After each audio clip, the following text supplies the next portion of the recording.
Subscribe कीजिए हमारे channel Sonipat 24 को।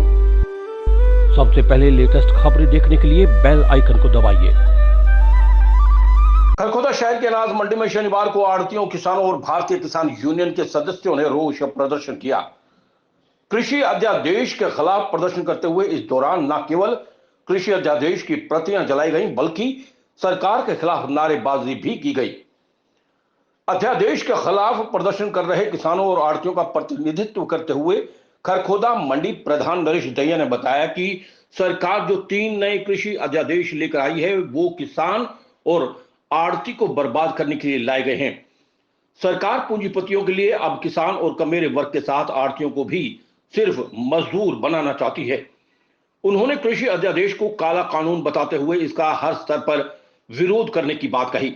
उन्होंने कहा कि आगामी समय में होने वाले बड़ौदा उपचुनाव में भी किसान आड़ती वर्ग एकत्रित होकर हल्के के घर घर जाकर भाजपा जजप्पा के प्रत्याशी के खिलाफ वोट देने की अपील करने का काम करेगा। इसके साथ ही कृषि अध्यादेश के खिलाफ कुरुक्षेत्र के पीपली में 10 सितंबर को आयोजित महापंचायत में भी भारी संख्या में क्षेत्र से हिस्सा लेने की बात उन्होंने कही। सोनीपत 24 के लिए सोमपाल सैनी की रिपोर्ट। प्रधान जी बताओ, आज ये जो प्रदर्शन किया गया, आज इस प्रदर्शन का उद्देश्य ये है कि जो सरकार एक 3 अध्यादेश लाई है, हमारी किसान यूनियन और हमारे आसपास के किसान और आड़ती भाइयों ने इसके प्रति रोष प्रकट किया है। ये जो काला कानून है, ये किसान को भी बर्बाद कर देगा और आड़ती को भी बर्बाद कर देगा। इस कानून में इतनी खामियां हैं, अब जो आप ये मान कर, जैसे सर छोटू राम ने हमारे लोगों को जमूरों से जमींदार बनाए थे, ये हमें मुजारे बना करके छोड़ेंगे। ये कॉर्पोरेट बड़ी बड़ी कंपनियां अडवाणी और अडानी जैसी कंपनियों को यहाँ लाकर छोड़ने का काम कर रहे हैं, मंडियों को ख़त्म करने का काम कर रहे हैं। और हमारे देश की विवरणा देखो, एक हम ये मानते हैं कि वो मौत गलत हुई, सुशांत की मौत हुई, उसको मीडिया इतनी तरह से प्रकाशित कर रही है कि किसी भी चैनल को खोलो, आज हमारी लाखों एकड़ फसल कपास की बर्बाद हो गई है, लाखों एकड़ फसल बाजरे की बर्बाद हो गई है। ना तो कोई इलेक्ट्रॉनिक मीडिया उसका प्रचार कर रही है। हमारा किसान आत्महत्या कर रहा है, कर्ज में डूब रहा है, उसकी एक आवाज़ नहीं उठाई जा रही।